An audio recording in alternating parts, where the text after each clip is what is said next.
Right, so before we get on with the continuation of this game into the next part, we have unfinished business to solve.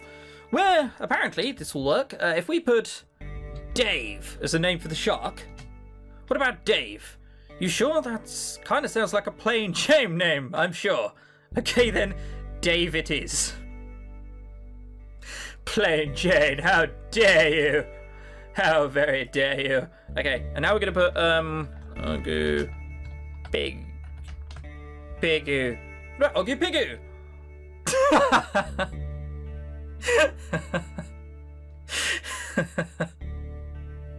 Alright, that amused me quite a lot. Alright, we'll call him Dave. But I just said we'll call him Dave. Oh, that amuses me quite a lot. Is there a load button? Fuck, there might not. Yes, there is. Awesome. Right, let's load this shit up, shall we? He's back to being McFluffles. Matt and I stood in front of his portable television. Matt said that he had fold-out chairs, but he had apparently, though unsurprisingly, lost them. Matt had even closed the shop again to ensure that we wouldn't be disturbed by customers. We waited for the broadcast to start. I decided to break the silence with something. Did you know that there's no such thing as a fish? What?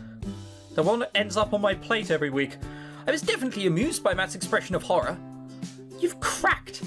That brilliant mind of yours has finally gone and snapped like a brittle twig. Hey, fuck you. I'm just a fish master. I smiled. No, it hasn't. What do you mean there's no such thing as a fish? What is this? Well, is a cuttlefish a fish? Is a jellyfish a fish? Is a crayfish a fish? I don't know. Is a seahorse a horse? Pfft. I heard about this from one of my mentors. You see, after a lifetime of studying fish, biologist Stephen J. Gould came to the conclusion that fish haven't got any legs. Punch you if you're not fucking careful, matey. Would you let me finish? He came to the conclusion that the term fish is meaningless. It has no biological meaning. Well, yes it does. It means something which crawls around in the sea, doesn't it? Which is fish-like. What? Think of it like this. There are lots of things that fly around. Bees, vultures, bats, flying lizards. But none of them are birds. Not all of them are birds, right? Birds are creatures related to each other biologically in some way. But evolutionary, fish usually have nothing to do with each other. We just normally call things that swim in the water fish. Whoa. I kind of feel like I've been living a lie now. If you're surprised by that, I have a whole myriad of different facts for you, all of which are as pointless and meaningless as that one. Come on, it's just a collective name to call them all, much like you would call a vulture a bird. It's just a bird. The same way that a jellyfish is a fish. If there's like a jellyfish and a shark and tuna all in the same place, you go, wow, that's a lot of fish. You can go, wow, that's a lot of jellyfish and sharks and the other one I said, tuna. Whatever. I kind of feel like I've been living a lie now. You sure you have the right channel? Yes, I think. You always instill such confidence in me. Oh look, it's starting. The all too familiar red and white live icon appeared at the edge of the screen. Matt turned to me. You see, Mr. Non-Believer? I rolled my eyes and turned back at the screen. Wow, some of this TV is phasing into just nothingness. I am amazed this TV still works. Either it is doing a Back to the Future and phasing into nothingness, or moths have been at it. And I don't think moths are into sort of like hard metal. Also, this is supposed to be a wall. Why is it a floor? Also, why are we both sad? I am having a stroke. Look at that mouth. Oh god, Matt's fine though, twat. The reporter who introduced us to a room that the community meeting was taking place in summed up all the prior events that we already knew about leading up to this moment, and then allowed the camera to focus on the crowd of journalists. One of the witnesses of the shark was this girl who had been swimming at the shore when it appeared next to her. I didn't know a kid had gotten near McFluffles. What does it matter? That's some weird fucking mouths we've got there, Jesus. McFluffles had gotten friendly. Was it getting ready to attack you? No, I don't think. Then a woman, presumably the girl's mother, jumped in. I was so scared when I saw my baby so close to it. Oh, God, mothers. No offense, but it's a stereotype, isn't it? It's like how all religion in games are evil. Mothers in all games are always going to be troublesome. Ma, I'm 12. I'll be taking questions now. Olivia, as manager of Sawwell Beach, what actions do you plan on taking to get rid of the shark? Well, get rid of seems like the wrong way of putting it. More like, what actions are we going to take, yeah? So you are going to take action. Well, I've been speaking to the biologist in the field, and he's told me that the shark won't attack people out of aggression or hunger. Then what about the shark approaching the child? What is it doing? Oh God, he's screaming, what about the child? Once someone brings children into any conversation which doesn't actually naturally have anything to do with children, they're probably lying or bad. Tenarium tip for the day. That will not become a thing. He was probably curious and tried to play a sign of friendliness. Oh my God, how can you say that? My, you're squishing me. Ow. Olivia, are you saying that to avoid the beach from closing? No, I'm trying to explain what will be done. How can you ensure the safety of beachgoers? If the beach closes, what do you think the long-term negative effects will be on tourism? Do you think Sawwell Beach will even be able to recover from it, especially considering last year's revenue? Well, I plan on calling specialists in, you don't need to worry. Newton's first law of conservation, saying that you don't need to worry, usually make people worry more. It's a fictional law, but I like to think it derives from the subconscious part of us that remembers that statement being said just before a particularly nasty thing happens to us as a child, like at the dentist, who knows? Yeah, look, you see this? Huh? Fish teeth? Yeah, exactly. No dentist. That is totally fucking true. Tenarium story time. So, I've been to the dentist once that I recall, and it was where I used to grind my teeth quite a lot. So these two teeth sunk so far into my gum that it hit a nerve, right? So I now have like a brace just behind there to keep them up, right? And I probably have to wear that for the rest of my life. I don't have to, but it's easy. It's there now, right? I know a tiny bit of German. The dentist was German. He said, I had to bite into this thing and that hurt. And I asked him, is it bad? And he goes, nah, it's not bad. And then the assistant asked the same question, I understood, in German. And he went, yeah, it's pretty bad. I was like, right, in order to stop this, can we just not speak in German? I understand a little bit. Please don't do this. Never been to the dentist since. Terrifying place. Don't even care. Anyway, that was the moment that I realised Olivia had just performed the kiss of death. So what are you going to do? Ask this specialist to do, knowing that you can't leave swimmers at risk and knowing that closing the beach is not an option. I plan on hiring a specialist to put down the shark. What? McFluffles! We yelled and snarled at the television screen in outrage. There you have it, folks. Max angrily switched it off. Matt, can I borrow your phone? Random capitalization of C. Misspelling, damn it. I'm gonna fucking call this person. We're gonna fucking slap him. I've got my colleagues. They say that they can't come to collect McFluffles until 2 days from now. But what about now? What about the immediate future? Did you see all that? The journalist just threw her a bunch of loaded questions. It's a journalist, it's a stereotype, it's what they have to do. Of course they did. They didn't care about McFluffle's real temperament. They just wanted an exciting story, a media circus. Now people are going to be after McFluffles. It's not fair. We've got to do something. What can we do? We're going to have a few choice words with Olivia. I'm not sure it should be Olivia you're worrying about here. Just thought I'd point that out. Absolute freak looking. Still can't get over that. We found Olivia at the crowd surprisingly quickly. Olivia? Dr. Hooper, this is Tristan. He's volunteered to go after the shark for us. Hello, Dr. Hooper. Matt, there you are. You know this guy, Matt? He's a regular at my shack. Apparently, they just fucked off. Pre-planned, apparently. As Tristan began talking to Matt, I sidled over to Olivia to quietly yell at her. What do you think you're doing? That shark should be fine. I've hired a local to pacify the press. It'd be pretty hard to find a specialist shark hunter in Ontario. Yes, I'm helping you. Really? Couldn't you have simply, I don't know, told the journalist what we agreed on? It wasn't as simple as that. You saw it. I don't want to lose my job over this. She did another one of her size. I assume you've contacted your scientist buddies to pick up the shark, right? All you have to do is wait until they've come. I doubt Tristan will have done any real damage before then. And if you're wrong, I've done all that I'm allowed to do without putting my job on the line. What you do up next is up to you. Fucking kill it! No, let's not kill it. Let's leave it live. Let's take this pacifist approach. With that, she left. Matt approached me. Tristan wants to borrow my boat for the trip. Matt said it like a question, and I knew what he was really asking. How willing were we to help this guy? I mentally weighed up the pros and cons. If we let him rent Matt's boat, that would give us an excuse to talk to him much longer. We could possibly convince him not to go after McFluffles.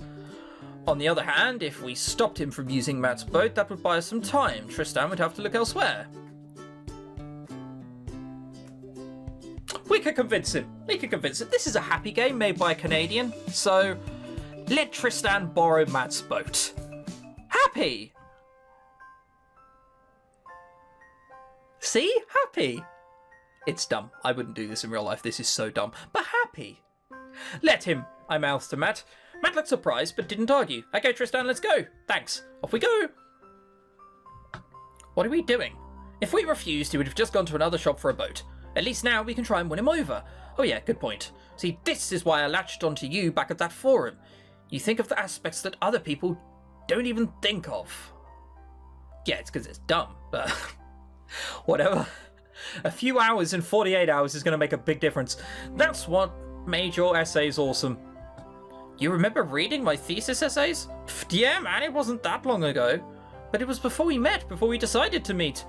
Yeah, and that was a horrible idea, but then again, I guess we shouldn't have cut that meet-up short. I don't know about that, but we definitely shouldn't have lost contact online after that. I agree. I'm glad that scene ended there.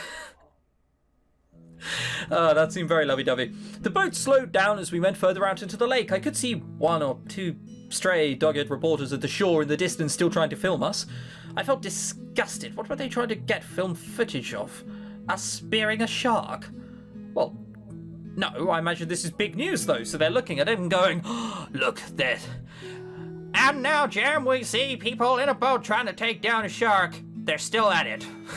Back to you in the studio, Jim. Why, thank you, Rob. Whatever his name was. Matt sidled? I don't know what that word is. Sidled. Beside me. He's going to be ready soon. I decided to try out my plan. I cleared my throat. Tristan, how much do you know about sharks? Quite a lot. Well, I'm sure not nearly as much as you, but with you being a marine boffin and all that. A marine boffin. This guy looks like a beginner's fisherman. It's odd. A boffin? Why didn't he simply call me a nerd and have done with it? I don't think that's what he was trying to say. He wasn't listening though, he just continued. But I've done my fair share of researching sharks as well. You know the film Jaws?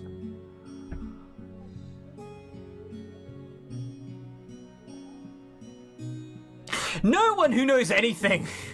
Yeah, we hired this guy to kill sharks. What is your experience? Well, I've watched the film Jaws. Jesus Christ. So, how much do you know about football? Well, I mean, I've watched the film Dream Team. Of course I have. Well, in the film, the shark hunter shot the shark with a harpoon which was attached to barrels filled with air. The barrels were to help slow down the shark as well as to keep track of where it was. But that's a film. Film imitates life. A lot of research has to go into making a film.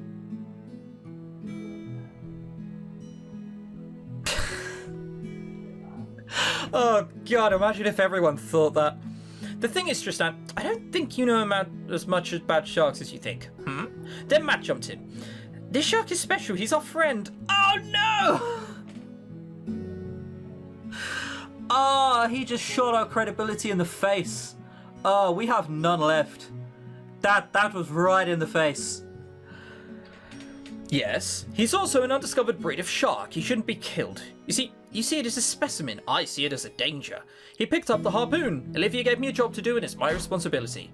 I heard a loud bang as the harpoon fired. The metal rod flew into the air and missed, overshooting McFluffles and landing with a plop in the water several feet from him. Matt sighed with relief.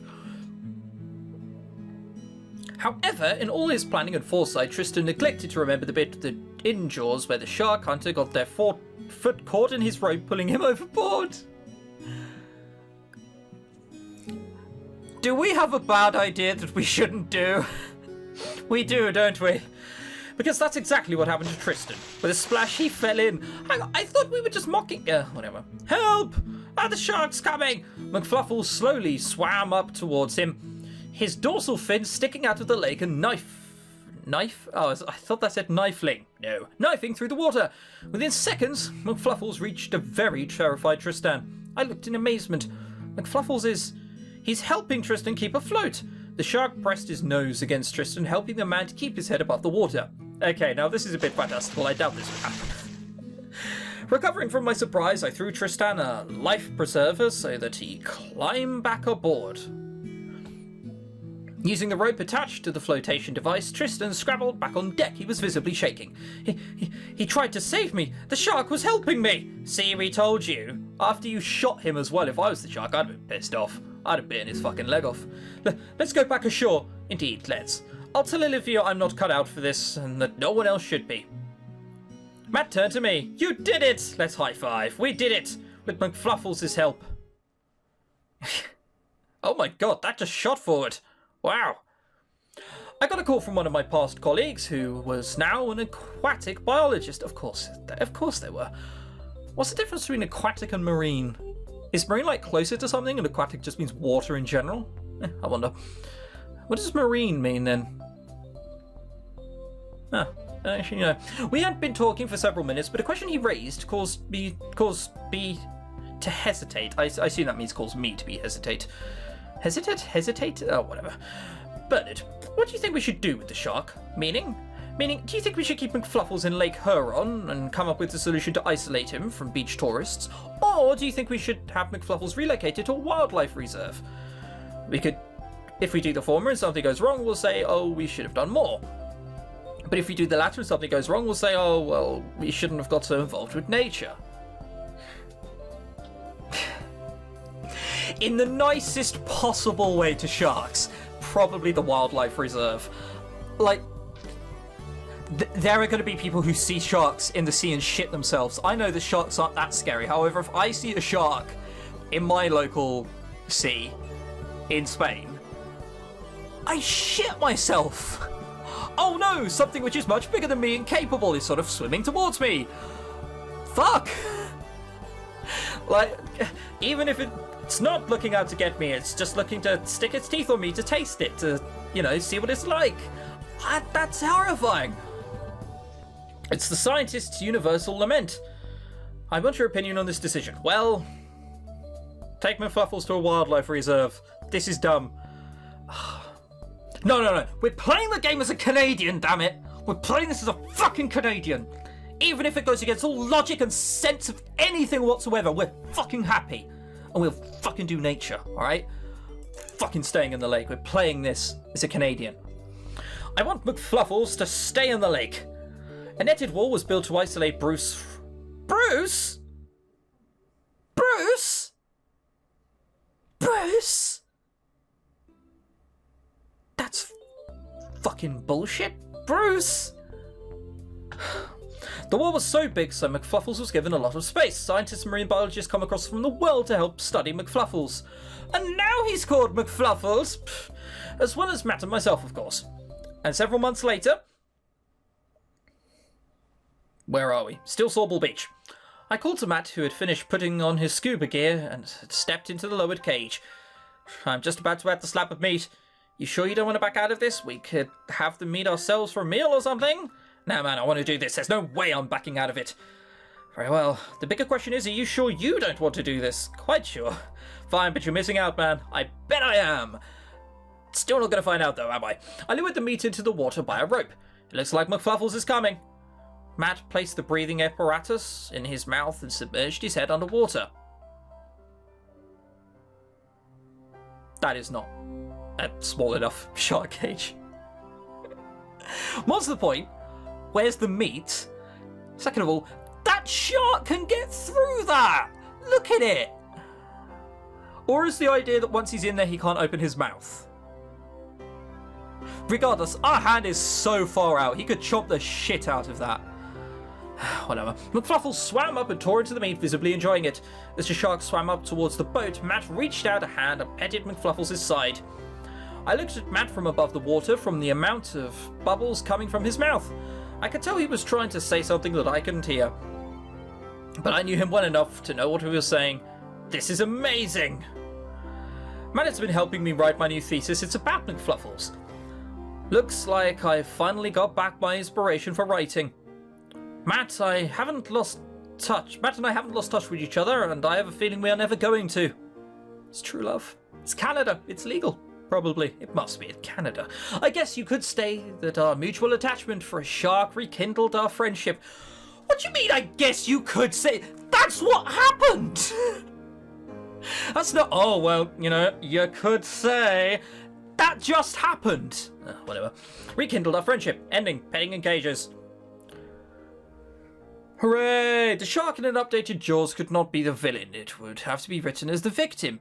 For worldwide, sharks are much more the oppressed than the oppressors. Well, that was a lot of fun, wasn't it? I enjoyed myself. Must Love Jaws by KD133 or 113. I can't remember now, that's annoying. 133, I think.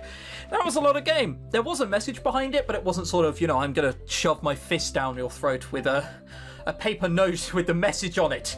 It wasn't like that. It was fun. It was a story, and there was no romance as well. Fuck me if it's wrong, I know.